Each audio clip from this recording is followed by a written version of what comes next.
जोङो देबरगाव आरो बनरगाव बे मोननै ब्लक कमिटियाव ब्लक लेभेल बुथ कर्डिनेटर्स कमिटि दानायनि मिटिं खालामदों। मैयाबो जोङो दतमा आरो फकिराग्राम बे मोननैयाव खालामखांबाय आरो गाबोन मोननै जाबावगोन बावखुंग्रि आरो सालाखाथियाव। बेबादिनो जोङो up to booth level committee दानायनि जे बेबस्था बेखौ खालामगासिनो दङ। 20 तारिखनि सिगां जोङो क'क्राझाराव 6टा ब्लक दं हिसाबै 6टा ब्लकआव गासै 600थासो जायो। बेवहाय जोङो गासिबो मोनफा मोनफा बुथ कमिटि दानानै जोंनि पार्टिखौ जोङो स्ट्रं खालामनो थाखाय आरो फैबाय थानाय MP इलेक्सनाव जोङो गोख्रोङै गसंथानो आरो जोंनि बिजाथिखौ देरहाहोनो थाखाय जों खामानि मावगासिनो दङ। दा बेयाव नुदों जों गोबां रायजो राजाफ्रा जोंखौ मदद खालामदों, बुथ कर्डिनेसनाव बाहागो लाफैदों, बुथ कमिटियाव बाहागो लानानै बिबान लानानै दिनै पार्टिखौ गोख्रों खालामनानै फैबाय थानाय इलेक्सनाव BPF दोलोखौ देरहाहोनानै आरो 2025आव BTC सरकारखौ हाग्रामानि दैदेननायाव खालामफिननो थाखाय बयबो नाजागासिनो दं। बे दिनै फोरमान खालामबाय। दिनैनि समाव समग्र BTCआव BPF हिसाबै माबायदि अबस्थायाव दं? दिनै समग्र BTC गासै 9 जिल्ला जाबाय दिनैहाय सिभिल डिस्ट्रिक्ट हिसाबै। दा 9 जिल्लायावबो जोंनि BPFआ गोख्रों। दा बेवहाय अदालगुरियाव आगोलाव जोङो थांनाय 2020आव जों जेनदोंमोन, मोनसेल' देरहानो हादोंमोन। दिनै जों बेवहाय ओरैबायदि गोख्रों जाबाय। दा बेवहाय खुनु राजनितिक दला सासेबो देरहानाय लामायाव गैया। 10टायाव 10टा अदालगुरि जिल्लायाव जों मोननायनि जेनाखि जे हाबाफारिफोर बे स्ट्रं भाबै सोलिगासिनो दं आरो बाक्सा तामुलपुर बे मोननै जिल्लायावबो गोख्रों भाबै सोलिगासिनो दं। बदुते निर्घात जोङो फैबाय थानाय इलेक्सन बेवहाय क'क्राझार आरो दरं उदालगुरि समस्तियाव MP बिजाथि होनानै देरहाहोगोना बे रोखा।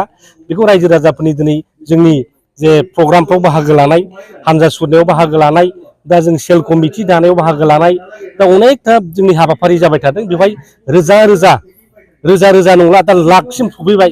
मोनसे मिटिङाव हयथ' बहाबा लाखसिम सहैयो जोंनि मिटिंफ्राव पाब्लिकफोरनि पार्टिसिपेन्टआ। दा बेखौ नायबा बुजियो जोङो जे फैबाय थानाय इलेक्सनाव जोङो मोनफ्रोमावबो गोरलैयैनो बारहोलांनो हासिगोन। बेनिखायनो दिनै UPPLआ खर' गाज्रि जादों। दिनैहाय बिथांमोना बायदिसिना बखिलाबायनो हमदों, गोबां बिथांखि फोसावद्लाबायदों। खिन्थु बे बिथांखिफ्रा जेबो खामानियाव गैया, जास्ट रायजो राजाफोरखौ थगायनाय। बिथांमोना गोबां थगायबाय, आइजोफोरखौथ' थगायबाय 75,000 होनो होननानै, न'खर साख्रि होगोन होननानैबो थगायबाय, 1 भट 1 जब होननानैबो थगायबाय। जों BTR सुक्तिनि गेजेरजों स्कुलफोरखौ प्रभिन्सियेलाइज खालामजोबनायनि बाथ्रा दंमोन, बेखौबो दिनै बिथांमोना मोनसेबो मावनो हायाखै। 10टा कलेज प्रभिन्सियेलाइज खालामनायनि बाथ्रा बुंदोंमोन। आसामनि गिबि मन्त्रि डक्टर हिमन्त बिश्व शर्माआ फैनानै क'क्राझाराव फोसावना गालांदों। नाथाय दिनै 1.5 बोसोर बारसै नङा होमबा, मोनसेबो कलेजनि लिस्टबो दिनै फरायनाय नुनो मोनाखै। गतिके बे बिथांमोना मोनसे थगायग्रा पार्टि बे प्रमान जादों आरोखि। दिनैनि समाव बिथांमोना पावाराव फैयैनि सिगां बिथांमोना जाख्ल'नाय गैयै सरकार सालायगोन होनदोंमोन, नाथाय दिनैनि समाव जाख्ल'नायल' जेराव मेराव नुनो मोनदों। मा बुङो? खिन्थु जाख्ल'नायनि खोथा नङा, बिथांमोना मन'योसो, मन'नायखौ नुवा नङा होमबा, जाख्ल'नानै थालांनायखौ नुयो। बहाय जुदि दाउखा थालिर गोमोन जालांबा जाख्ल'बा एसे थालाङो नङा होमबा। दा बिथांमोना मन'योसो, ओंखायनो जों बिसिनि जानायफोरखौ नुवा। दा जे न'फोरखौ बड'लेण्ड गेस्ट हाउस क'क्राझारनिखौ 2.5 कौटि थाखायाव लुनायखौ बिथांमोना 3 कौटि थाखानि रिपेयारिं खालामो, रं होयो। बेबायदि दिनैहाय बरागारियाव बड'फा उपेन्द्र ब्रह्मनो आब' प्रमिला रानि ब्रह्मआ मन्थ्रि जाबा 50 लाख थाखानि न' लुदोंमोन, बेखौ 2.5 कौटि थाखानि रिपेयारिं खालामदों। बेबादिनो दिनैहाय जागासिनो दङ। IUI न' बिथांमोना बै समाव लुदोंमोन 20 फुट, दा 16 फुट लुयो। होमबा बिसोर 4 फुटनि बाला इथा अन्थाइ गासिबो जाजोब्बाय नङा होमबा। दा बिथांमोननि जानायखौ नुवा आरो मा, बेखौ जाख्ल'नाय होना, बिसिनिखौ मन'नाय होनो। बिथांमोना मन'ग्लाबग्रा सरकार, बियो गावसिनि उदैखौल' नायग्रा मेसिन बादि। मेसिना माने अन्थाइ बाला सोहरबाबो अख्रेबनानै गुन्दै खालामना हगारो। थिग बेबादिनो दिनै बिथांमोना UPPL सरकारा, प्रमद बर'मोननि जे सरकार, बियो दिनै मन'ग्लाबग्रा सरकार होननानै प्रमान जाबाय। रायजो राजाफ्रा ओंखायनो बिसास गैला। बोथोरा फैग्रोथोंसै होनबाय थादों, इलेक्सनल' फैथोंसै, होमबानो मोखां नायनायाव गैला, खालि नांगाला बहा दं बेखौ नायनानै थुनानै EVM खौ गोदोलाय होनो होननानै सिद्धान्त लाबाय रायजो राजाफ्रा। दिनैनि समाव आसामनि गिबि मन्थ्रि बिथाङा भारतनि प्राइम मिनिस्टार नरेन्द्र मदिखौ 3rd टाइमनि थाखाय प्राइम मिनिस्टार खालामनो थाखाय हाग्रामा महिलारिनि गले गले आथिं सुनो गोनां जादों, खावलायबाय थादों। नोंथांमोना BJP दोलोजों थांगोन नामा? दा BJP दोलोजों थानायनि खोथा बा इन्डियाजों थानायनि खुनु बाथ्रा गैया। बेवहाय जोंहा फाइनाल सिद्धान्त दङ, जोङो रावजोंबो थाया, जों हारसिङैनो गेलेगोन। BPFआ हारसिङै केन्डिडेट होगोन।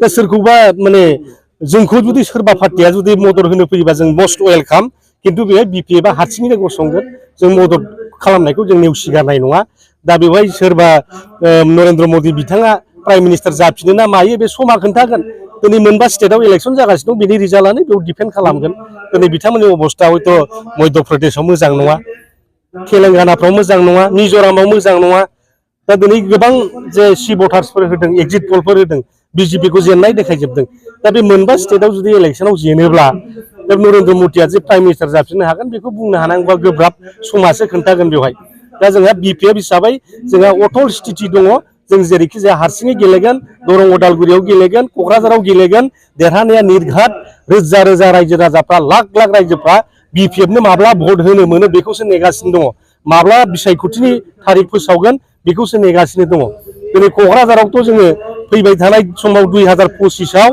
जोङो 12था दं सिभिल डिस्ट्रिक्टआव समस्तिया 12थायाव 12था देरहानो सेन्सुरि मारिगोन जों बे दिनै रोखा जाबाय दिनैनि समाव जिथु बिटिआरनि होरा बिफाननि गियान बिथाङा प्रमान मोनसेयावबो गावनि इन्जिनियानो मावसेयावबो दिनै बिटिआर पार्टिया सिखाव हाग्रामा महिलारि मुंमुन बायदेव आरो खाम्फा बरगयारि बिथांमोनखौसो बरनाम खालामगासिनो दिनै हाग्रामा महिलारि बिथांखौसो दंफां खमायजों लोब्बा दं होननानै बुंदों बेनि सायाव मा खेंफोरथि बेखौ रायजो राजानो प्रमान होगासिनो दं दंफांखौ सोर दाननो थिनहरामोन दंफां दानग्राया सोर लाबोग्रा सोर बेखौथ' दाख्लै सासे लेबारा गावनो फोरमान होनानै लाबाय दा बेबादि फोरमान मोनसेयावबो बे गावनाव नांनाय हाब्रुखौ मालायनाव सारफिननो नागिरबाथ' जाखाया गावनाव नांखाबाय हाब्रुआ बे गावनि मोखांनि हाब्रुनायखौ फुगारनानै मालायनो फुनफिनबा बेथ' जाखाया बेखौथ' बयबो मिथिखागौ दा बेयाव हाजारखि बिथाङा गाव गाइखेरजों दुगैया मानो नङा होमबा